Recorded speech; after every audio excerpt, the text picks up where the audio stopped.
best products in the world. The fitness company says it's received 120 reports of pedals breaking and cutting the user's legs. Peloton has stopped sales of its treadmills in all markets and announced a recall in May following reports of multiple injuries and the death of a child in an accident. Priced at roughly $2,500, the new treadmill will be available in the U.S., Canada, and the United Kingdom. The company had been a darling during the early days of the health crisis, issuing a voluntary recall of its original bike, the seat post, which the company says can break unexpectedly during use. Peloton says it's received 35 reports of the posts breaking, with 13 reports of injuries. Daniel Rush says he was doing a cool-down ride when the seat suddenly gave way. In 2021, the company recalled its popular tread machine after a 6-year-old child was pulled underneath and died. If people have one of these bikes, what should they do? Stop using it right away. You don't want this to happen to you.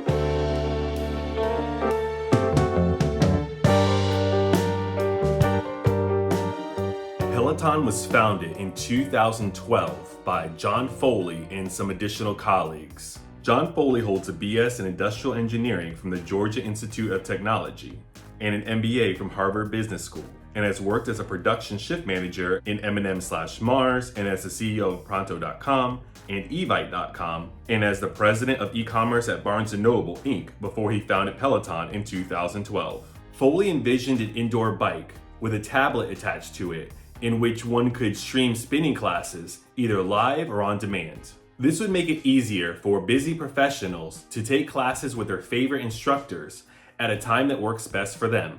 They could then compare their results to others on a leaderboard. John and his wife Jill loved visiting boutique fitness studios for cycling and boot camps. They wanted to recreate their fitness studio experience for consumers, but in their own homes. They wanted to do so by creating internet-connected fitness bikes. They loved the energized feeling they had after a class, but with 2 small children at home at the time, it was a challenge to make it every day to the fitness studio. John Foley sought to capture on the popularity of spin classes such as SoulCycle and bring that experience to the living room of busy high-income earners. The name Peloton comes from the French cycling term peloton, referring to the main group of riders in a road race. In 2012, Peloton claims that they brought the best talent in technology, hardware, and production together to accomplish an ambitious goal: bring the community and excitement of boutique fitness into the home. They made it their mission to bring immersive and challenging workouts into people's lives in a more accessible, affordable, and efficient way. Since their earliest days, they knew they wanted to be a software company. Peloton claims that software is at the core of their DNA. In the early days of Peloton, things were rough because not too many people believed that the company would actually work out. They operated out of a one-room headquarters with 6 bikes and 1 camcorder. After raising $400,000 in seed money, the team built a prototype, and by the end of 2013, the company raised more money and then launched a Kickstarter campaign. Doing so was necessary to build awareness, and it raised $307,000. In June 2013, the prototype arrived, and John Foley described the bike as quote-unquote horrible. He knew there was more work to be done before it would actually be sold. I mean, the manufacturer even had to reinforce the legs. In April 2014, Peloton received $10.5 million in Series B funding. They used this money to adjust the design of the bike so it was ready for consumer use. Peloton bikes started selling, slowly but surely, and eventually arrived in people's homes after a long production and shipping cycle. In 2014, the Peloton studio opened in Manhattan's Chelsea neighborhood, allowing spin instructors to record their classes.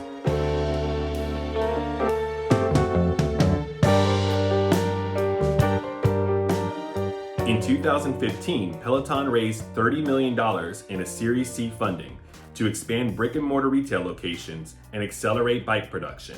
To meet their growing demand, the team hired delivery men to bring the bikes to customers.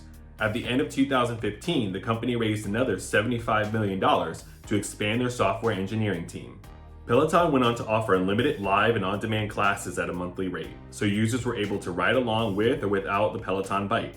They also raised a new funding of $325 million to be used for product growth. In 2017, its revenues, $400 million, more than doubled from the previous year. Peloton had their IPO in September 2019 at $29 per share. The offering raised $1.16 billion, valuing the company at around $8 billion. On the night of the IPO, employees wined and dined on seafood and champagne. Some employees talked about the new cars they would buy and the second homes they would purchase and so on. They were feeling unstoppable, and this is what led to what former employees described as Peloton's age of opulence.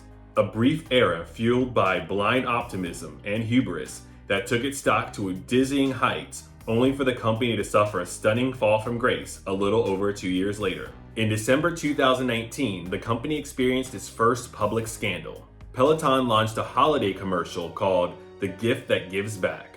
This featured a man giving a woman a Peloton bike. This commercial went viral for all the wrong reasons.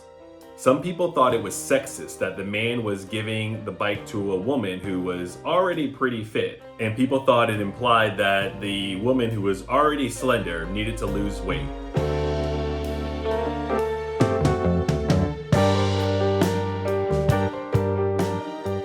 In the early days of Peloton, the company's virtual classes had a small yet loyal following, but that drastically changed during the pandemic. With the lockdown of fitness studios and gyms and really what seemed like everything in early 2020, it seemed like Peloton had the answer for those who still wanted to continue to exercise, but were unable to leave the house. Demand for Peloton's bikes skyrocketed beyond their expectations. The company was seeing the kind of growth that they would expect over a 5 to 7 year span. They became a darling on Wall Street and a household name. According to a few employees, John Foley told them that the company's explosive growth was just the beginning, and he could see that the company's stock price could go well over $1,000 per share. And just as a point of reference, in April 2020, the company's stock price was only about $28 a share. So Peloton went on a hiring spree.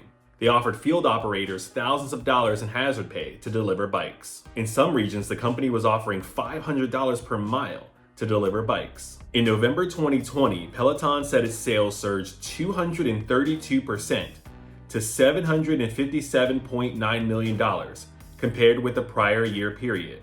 By the end of the holiday season, the company celebrated its first $1 billion sales quarter and a profit of $63.6 million. However, the strong demand led to worldwide supply chain issues that the company was not ready for. Customers began to complain about months-long delivery delays, and then issues once the bikes finally arrived. Peloton spent $420 million to acquire fitness company Precor and its US manufacturing capabilities.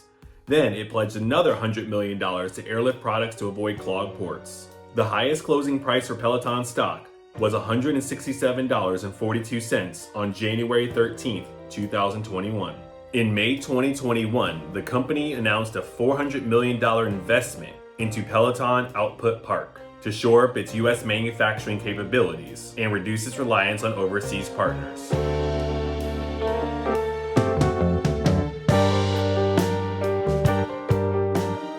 A former designer at Peloton said that the entire company was drunk on the company growth during the pandemic.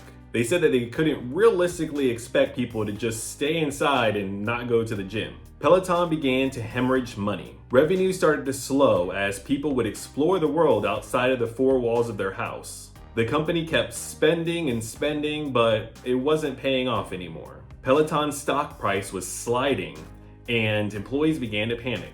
Some said that they lost their dreams. Some say they lost everything. Foley served as Peloton's CEO for 10 years before stepping down in February 2022, coinciding with a large round of layoffs. By the end of March 2022, the company's net losses reached $757.1 million, which is more than the company lost between 2017 and 2021 fiscal years combined, according to a securities filing. By June 30th, 2022, the end of Peloton's fiscal year, the company's full-year net loss ballooned to $2.83 billion.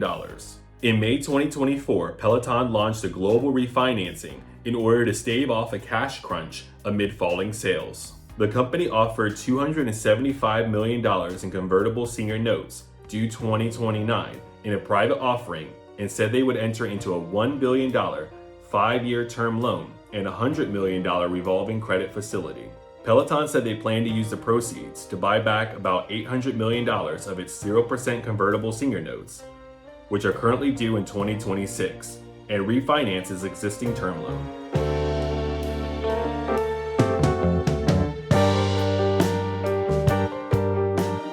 In May of 2025, Peloton announced new classes for the summer. They said there would be a season-long streak challenge. They launched a weighted vest walks collection.